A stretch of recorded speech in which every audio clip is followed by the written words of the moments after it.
It's us again. We are back, and Sophie was first today. I know. Sophie was You first. got to be first. Yeah. Somebody's got to be, and today it was you. What are we talking about today?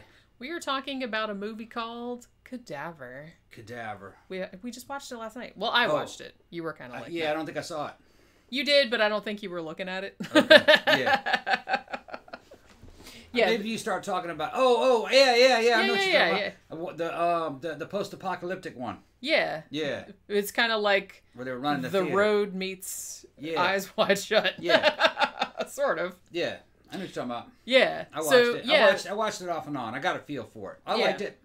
It was pretty cool. It's right. like this was actually, I didn't know, like, going in.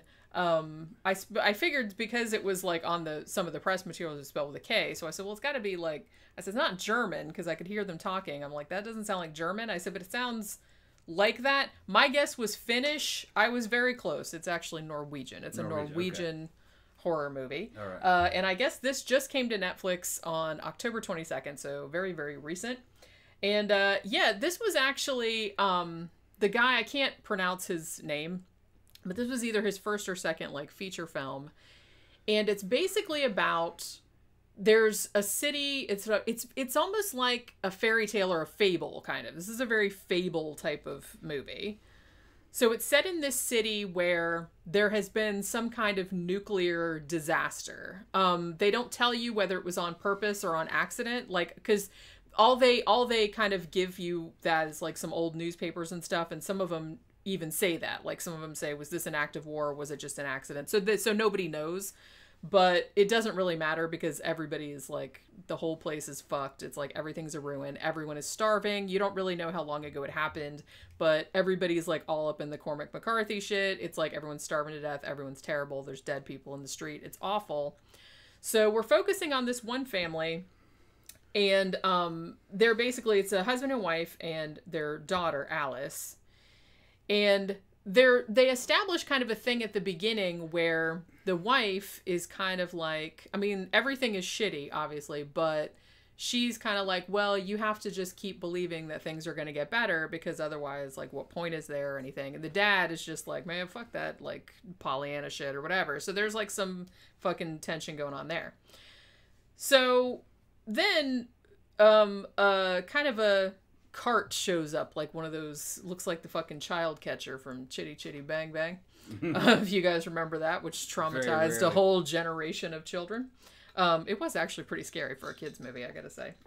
So this shows up in the street, and they're basically like, hey, we got this theater, and we got this big show, and we want everybody to come to this show. We'll give you a meal. And everyone's like, little ears perk up, because like I said, everyone's kind of starving, and it kind of sucks. They're eating like cat food out of cans and shit. So a lot of people, so everybody like buys a ticket. They don't really tell you, because I thought they were just giving tickets away, but then like she asked the dude, she's like, well, how much are the tickets? And he just was basically like, well, how much have you got? Right. So I guess it's basically you just give whatever. Yeah. And if you don't have anything, they'll just give you the tickets for free, because now here's the thing. It was starting kind of slow, so I wasn't really paying a whole lot of attention. Yeah. When the shit was starting to kick off, that's when I started to pay a little more attention to it. But, you know, a lot of watching a movie, it has to do with your state of mind. My state of mind at the time, I really didn't care. But as it went on, I started, you know.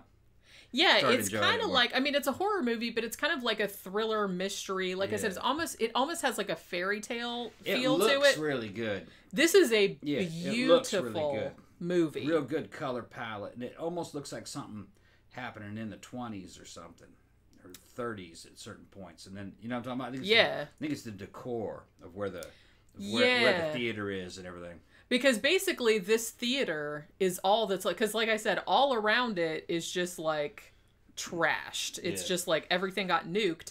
But somehow this hotel kind of, because I think it's not a theater, it's actually like a big luxury hotel.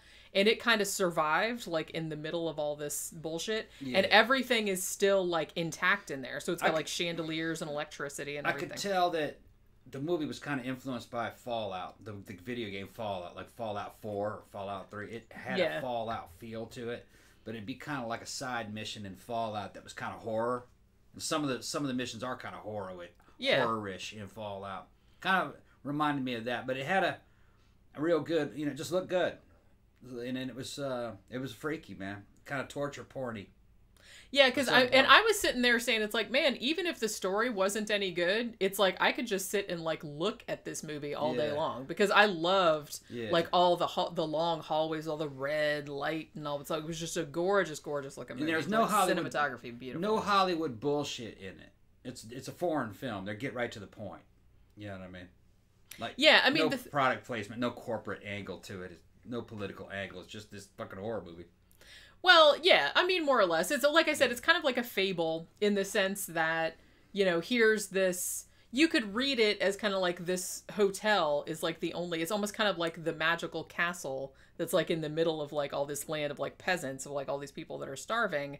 And so all of these people get invited to this place. And even though everybody knows that it's probably a bad idea because it's like too good to be true, but everyone also is kind of feeling like, well, what the fuck else are you going to do? I mean, they said they're going to feed us. It's like, how much worse can it be than this shit that we're living in?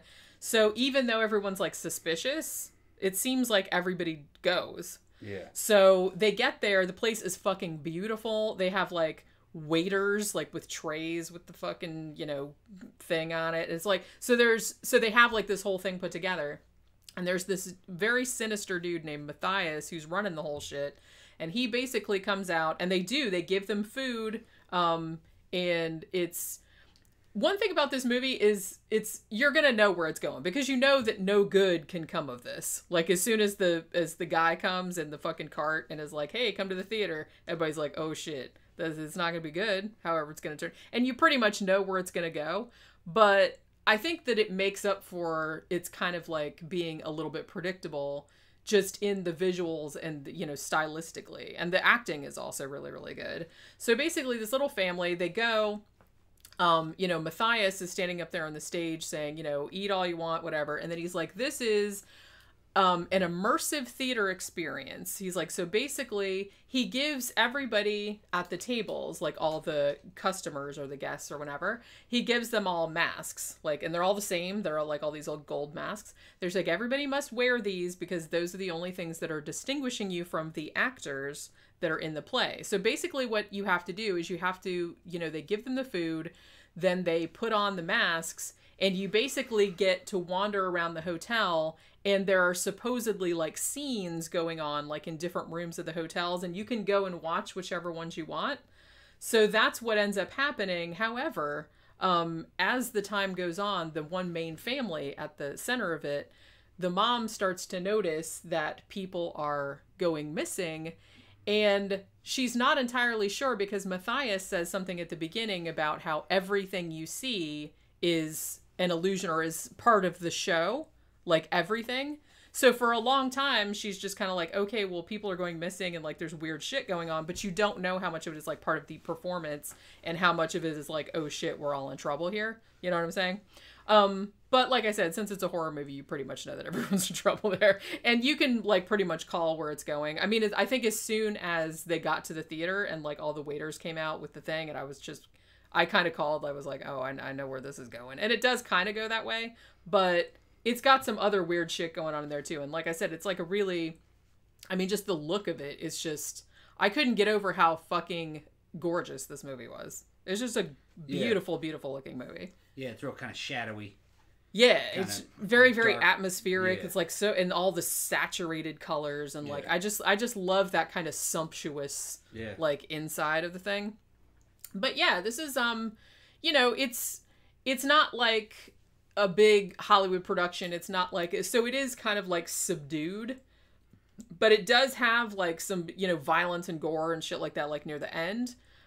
It's more like a mystery, I guess, or like a thriller, but like with a weird, like I said, it reminded me of Eyes Wide Shut a little bit. And I guess just because of like the kind of, you know, the decor of the place and the masks were kind of Eyes Wide Shut-ish. Yeah. And also because there's like a culty kind of aspect to it, sort of. So it kind of reminded me of that.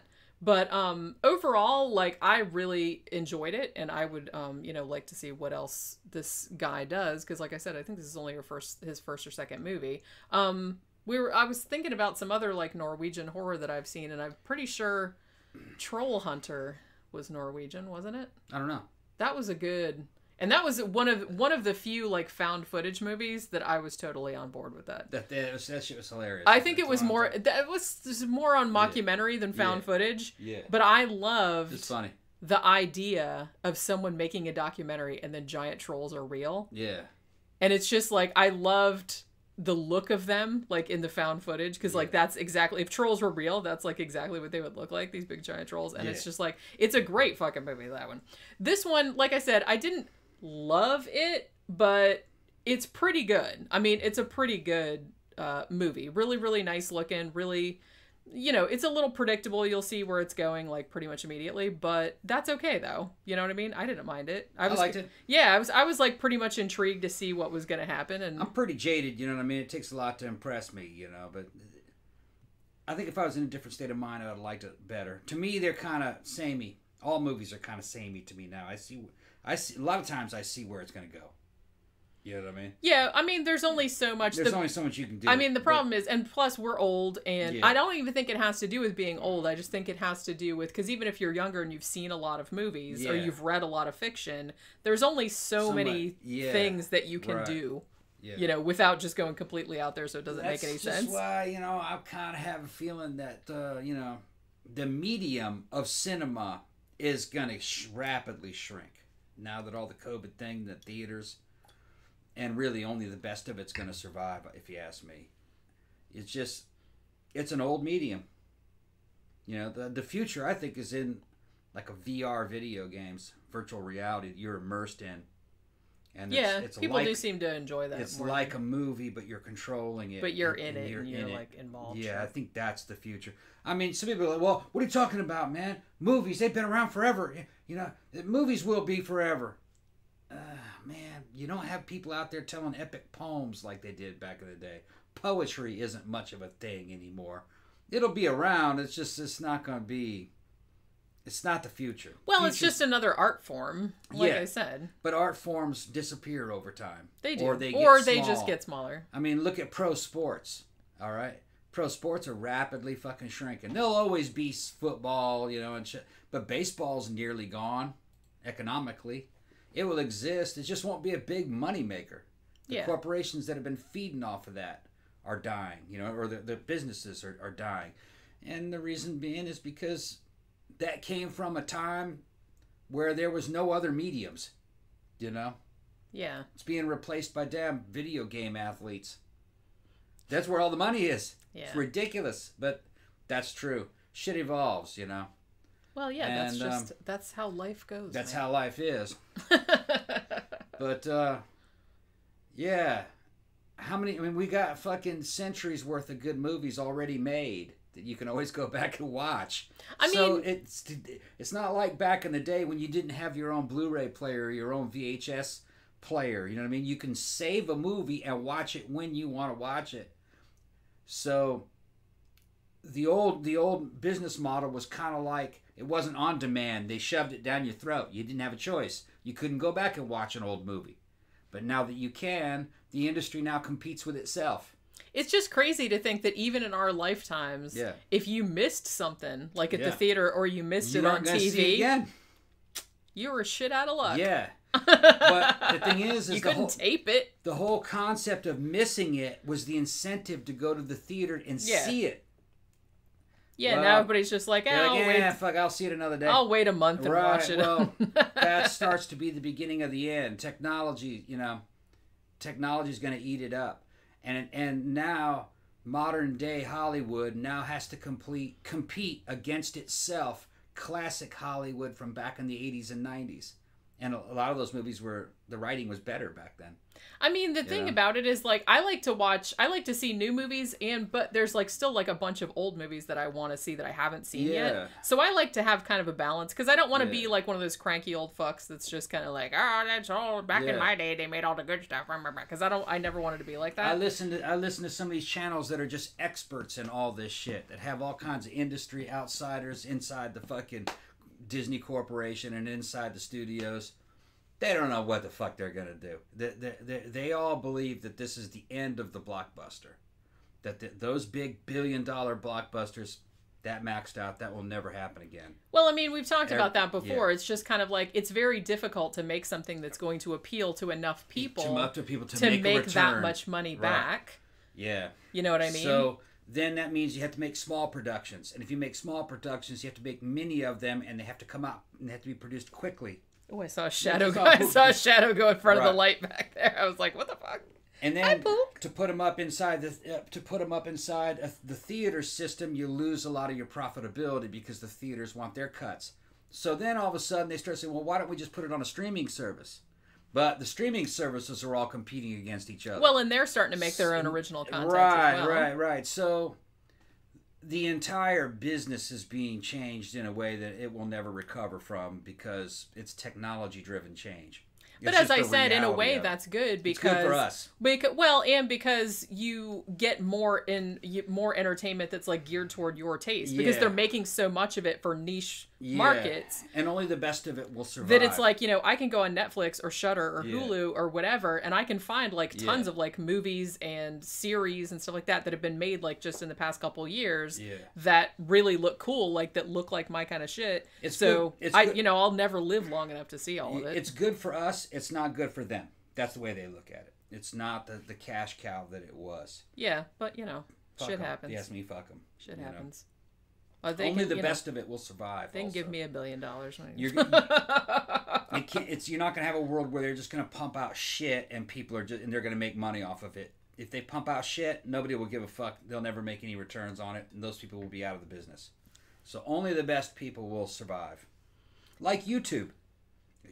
A lot of YouTubers, became YouTubers, but they didn't survive. You know what I mean? I think the average channel only lasts a couple weeks, couple months.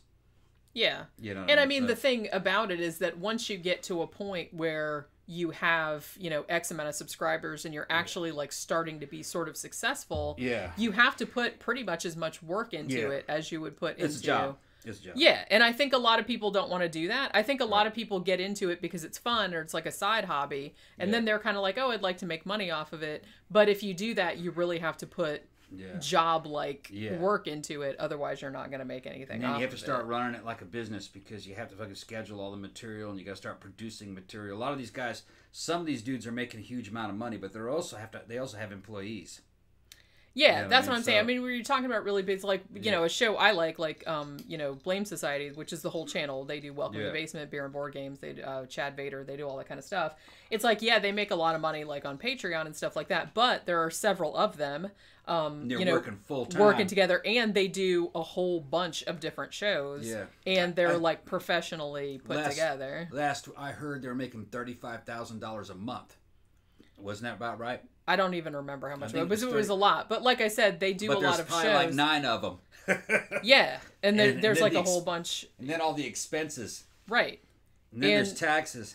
Yeah, and that's the thing. And like I said, they also do Chad Vader, which is like a fictional like kind of show that they do also. So it's like they put a lot of work in for that money. It's not like they're just like sitting around talking into their shitty camera and like making all that money. They actually they're real writers. They've worked on a lot of programs, I think, for Hollywood style stuff too. They have, yeah. Well, all of them are like comedians, and they're all like they've all had varying levels of success on like the comedy circuit and have written on movies and TV shows and stuff like that. But yeah, like I said, another thing I like too about Netflix, kind of coming back to the movie that we're talking about today, is I like and Shudder does this too. They really do seem to make an effort to get like all the indie stuff from the festivals, and they also make an effort to get like the best shit from like around the world. You know what I mean? So you get like the best kind of shit of from different countries, which I actually really like to see. You know what? We watched that Russian series, and we haven't done a matinee on that yet. Maybe we should do that tomorrow or Tuesday or Wednesday, whatever the fuck today. I don't know what day it is.